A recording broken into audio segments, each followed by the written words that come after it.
माझा मानाचा सन्मानाचा प्रेमाचा क्रांतिकारी जय भीम।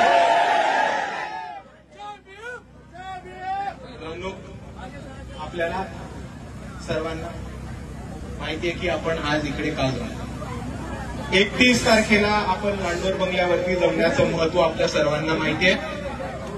नसेल माहिती तर मी परत एकदा सांगतो की एक महत्वाची केस इकडे घडली होती आणि या केसमध्ये बाबासाहेब आंबेडकर वकिली करायला आले होते आणि तेव्हा ते लांडोर बंगल्यावरती थांबले होते। याचा मतलब विशिष्ट असं की बाबासाहेब आंबेडकर जेव्हा वकिली करायला आले होते त्यांनी त्या माणसाची केस सुद्धा घेतली होती आणि बाबासाहेबांनी त्या निर्दोष माणसाची सुटका केली होती आणि त्या माणसाला फाशीपासून वाचवलं होतं आणि त्या माणसाची निर्दोष सुटका केली। हे किती तारखेला घडलं होतं? 31 जुलै, बरोबर। आता आपण ह्याचा संदर्भ फक्त आजपर्यंत घडणाऱ्या गोष्टींची जरा लावूया आणि आपल्याला कळेल समाजाची काय चालू। एका निर्दोष माणसाला, निरपराधी माणसाला फाशीची शिक्षा होणार होती आणि त्या माणसाला फाशीपासून वाचवलं बाबासाहेब आंबेडकरांनी। म्हणजे व्यवस्थेपासून एका निर्दोष माणसाला वाचवलं तर ते डॉक्टर बाबासाहेब आंबेडकर। आणि कालच्या दिवशी 30 जुलैला सर्वोच्च न्यायालयामध्ये बाळासाहेब आंबेडकरांनी सोमनाथ सूर्यवंशीच्या केसमध्ये एक महत्वाचा टप्पा पार करून सोमनाथ सूर्यवंशींना न्याय मिळवून द्यायचा एक मोठा टप्पा पूर्ण केला। तर आपण एक महत्वाची गोष्ट समजून घ्या। 31 तारखेला बाबासाहेब आंबेडकरांनी एका निर्दोष माणसाला व्यवस्थेपासून वाचवलं आणि 30 तारखेला बाळासाहेब आंबेडकरांनी एका निर्दोष माणसाला न्याय मिळवून देण्याचं काम केलं। हा इतिहास आपण विसरलो नाही कामा पाहिजे। आज जे आपण इकडे जमण्याचं महत्व आहे त्याचं महत्व इतकं सोपं नाही। त्याचं महत्व आपल्या सर्वांना समजून घ्यायला लागणार आहे। आपण इकडे एवढ्यासाठी नाही जमलो की 1936 साली बाबासाहेब आंबेडकर आम गेले होते। आपण इकडे याच्यासाठी जमलोय कारण आपण बाबासाहेबांच्या विचाराला अभिवादन करतो।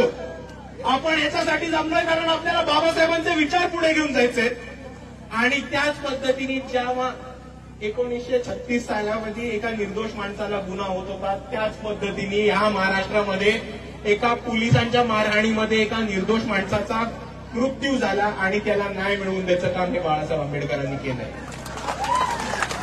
आपल्याला सोमनाथ सूर्यवंशी यांची घटना माहिती आहे? परत एकदा सांगतो ज्यांना नसेल माहिती त्यांच्यासाठी। परभणीमध्ये एक बाबासाहेबांचा पुतळा आहे आणि त्या पुतळ्याच्या समोर एक संविधानाची प्रत आहे। एक माणूस आला, त्यांनी त्या संविधानाच्या प्रत तोडली आणि बाबासाहेबांच्या पुतळ्याची विटंबना केली। तिकडच्या तिकडे आंबेडकर येऊन त्या माणसाला धरायच्या आत पोलिसांनी त्या माणसाला गायब केलं आणि रातोरात तो माणूस वेडा ठरवून त्याला मेंटल हॉस्पिटलमध्ये भरती करून त्याला इकडच्या समाजापासून वाचवलं। जसं लोकांना कळलं की बाबासाहेबांच्या पुतळ्याची विटंबना झाली आणि संविधानाचा प्रत ओढलं गेलंय तेव्हा खूप मोठ्या प्रमाणामध्ये उत्स्फूर्तेने भावनिक झालेले भीम अनुयायी, भीम सैनिक हे रस्त्यावरती आले आणि आंदोलन करायला लागले। जशी ही लोक रस्त्यावरती यायला लागली तिकडे तशी समोर पोलिसांची स्क्वॉड तयार होती। परभणीच्या बाहेरनं आलेले, परभणी ग्रामीणमधनं आलेले, नांदेडमधनं, हिंगोलीमधनं आलेले पोलीस तिकडे उभे होते आणि जसे आलेल्या लोकांवरती त्यांनी लाठीचार्ज, हमला ह्या जोरात चालू केला। आपण अजूनही व्हिडिओ बघितले असतील की पोलिसांनी कशी बेदम मारहाण केली आहे तिकडच्या नागरिकांना। गर्भवती महिलांच्या पोटावरती उभं राहून त्यांना लाथांनी मारण्यात आले। वयस्कर महिलांना काठ्यांनी तुडवण्यात आले। ज्या गाडीवरती अशोक चक्र होता, जयभीम होता किंवा बाबासाहेबांची सही होती ती गाडीची काच फोडण्यात आली आणि हे अजून कोणी नाही केलं तर या महाराष्ट्र सरकारच्या पोलीस प्रशासनाने केले।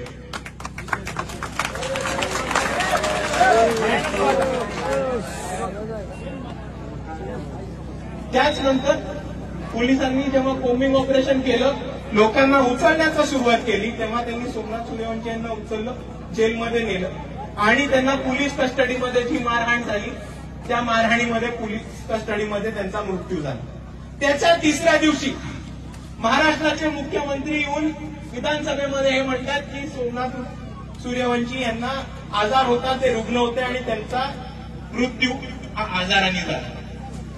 मित्रांनो, ह्याच्यामध्ये काय काय आलं समजून घ्या. जशी परभणीची घटना घडली तशी वंचित बहुजन युवक आघाडी पहिली होती तिकडे पोहोचण्यासाठी. तिकडची परिस्थिती सांभाळून घेतली, तिकडच्या लोकांना धीर दिला आणि तिकडच्या पोलिसांना धारेवर धरले. दुसऱ्या बाजूला एक महत्वाचा टप्पा आपल्या सर्वांना हे समजून घ्यायचा आहे की सोमनाथ सूर्यवंशी यांचा मृत्यू झाल्यानंतर त्यांची बॉडी होती ती रातोरात गायब करून औरंगाबादला आणण्यात आली. म्हणजे या सरकारचा आणि या शासनाचा नीचपणा तुम्ही समजून घ्या. एका माणसाला पोलीस कस्टडीमध्ये तुम्ही बेदम मारलं आणि त्याचा मृत्यू झाला तिथपर्यंत थांबले नाही. रातोरात त्याची बॉडी उचलून परभणीमधून औरंगाबादमध्ये नेली. वंचित बहुजन आघाडीच्या कार्यकर्त्यांनी आणि वंचित बहुजन आघाडीच्या युवक कार्यकर्त्यांनी ती गाडी थांबवली, पोलिसांना रस्त्यावरती अडवलं आणि तिकडे आंदोलन केलं. गाडी समोर काही लोक झोपले आणि म्हटले की जोपर्यंत सोमनाथ सूर्यवंशी यांची बॉडी परभणीमध्ये पोस्टमॉर्टमसाठी येत नाही तोपर्यंत आम्ही थांबणार. तर आपण समजून घ्या यांचं कट कुठपर्यंत चाललंय. बेदम एका बिचाऱ्या माणसाला तुम्ही पोलीस स्टेशनमध्ये मारता, पोलीस कस्टडीमध्ये मारता, त्याचा मृत्यू होतो. मग त्याच्यावर कारवाई होऊ नये म्हणून तुम्ही त्याची बॉडी हलवता आणि त्याचं पोस्टमॉर्टम होत नाही. तर आपला जो लढाई होता सोमनाथ सूर्यवंशींच्या न्यायासाठी, तो सोमनाथ सूर्यवंशींची बॉडी पोलिसांकडनं ताब्यात घेऊन त्याचं पोस्टमॉर्टम करून देवेंद्र फडणवीसांना विधानसभेमध्ये खोटं ठरवण्यापर्यंतची चाललेली आहे. ती आता उच्च न्यायालयामध्ये औरंगाबादच्या बाळासाहेब आंबेडकर लढलेत आणि काल सोमनाथ सूर्यवंशींच्या आईंच्या बाजूनी निकाल हा सर्वोच्च न्यायालयाने दिलेला. पण मित्रांनो हे समजून घ्या की हा एक छोटासा टप्पा आहे आपल्या लढाईमध्ये. पण आजही आपण जल्लोष साजरा केला, आपण आनंद साजरा केला, आपण आपली ताकद दाखवली, तरी इकडच्या पोलीस प्रशासनाला, इकडच्या मनुवाद्यांना, इकडच्या धारकारांना, इकडच्या अर्ध्या चड्डीवाल्यांना हे वाटतं की ते पोलीस स्टेशनमध्ये टाकून आपल्याला मारू शकतात, संपू शकतात आणि आपण दबणार आहोत, आपण घाबरणार आहोत, आपण शांत बसणार आहोत. आता तुम्ही मला सांगा, असा प्रयत्न आपल्यावरती कोणी हल्ला केला तर आपण ऐकून घेणार आहोत का? घाबरणार आहोत का? दबणार आहोत का? आता एकत्र येऊन आपल्याला इकडच्या प्रशासनाला आणि तमाम मनुवाद्यांना सांगायचं आहे की इकडचा आंबेडकरवादी पेटून उठलाय, इकडचा आंबेडकरवादी हट्टावरती पेटून उठलाय. आता समोर आला तर आम्ही सोडणार नाही. आता समोर आला तर आम्ही सोडणार नाही. कोणाचाही बाप येऊ द्या, आम्ही तुम्हाला भीक घालत नाही एवढं सांगून टाकतो. आणि ह्याच दोषाने, याच ताकदीने आपल्याला लढायचं. मित्रांनो लक्षात ठेवा. तर अरुणाबांनी आपल्याला खूप महत्वाचं सांगितलं, फक्त त्याच्यात थोडीशी दुरुस्ती करतो आपण, परवानगी असं. आबा म्हटले की आंबेडकर नाव सोडलं की सोडून देतो. माझं म्हणणं त्याच्याहून थोडं पुढे. आणि तुम्ही ते ट्राय करणार का माझ्याबरोबर? करणार का? पुढच्या वेळेस कोणी गाडी थांबवली, आंबेडकर नाव दुसऱ्यांदा, पहिले कॉलर टाईट करून त्याच्या डोळ्यात डोळे टाकून म्हणायचं,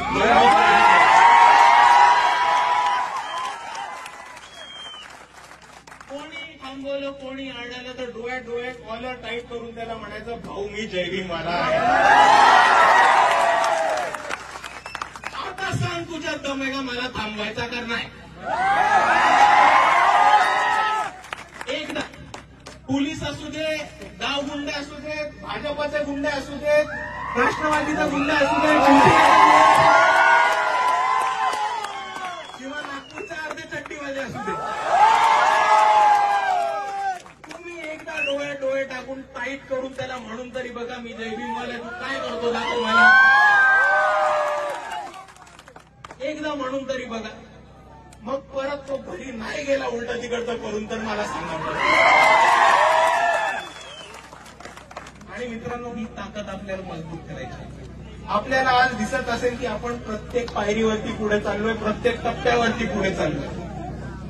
आपण फक्त एक टप्पा आपल्याला या लढाईमधला गाठायचा, तो म्हणजे राजकीय सत्ता. कारण तुम्ही समजून घ्या, आपण कितीही लढाई उभ्या केल्या, किती चळवळ उभी केली, जोपर्यंत राजकीय सत्ता इकडे समाजाला विकून खाणाऱ्यांच्या हातामध्ये जोपर्यंत राहते तोपर्यंत समाजाचा उद्धार होणं खूप अवघड आहे, आपण सर्वांनी समजून घेतलं. आणि म्हणून आपल्या न्यायासाठी, आपल्या हक्कांसाठी आणि आपल्या स्वतःच्या माणसांसाठी लढणारा नेता आणि लढणारा पक्ष आपल्याला सर्वांना निवडून एक राजकीय भूमिका घेऊन उभं राहायचं. मित्रांनो, माझं ठरलेलं आहे, भावांनो बहिणींनो, माझं ठरलेलं आहे. मी माझा नेता निवडलेला आहे, मी माझा पक्ष निवडलेला आहे. तुम्ही निवडणार आहात का?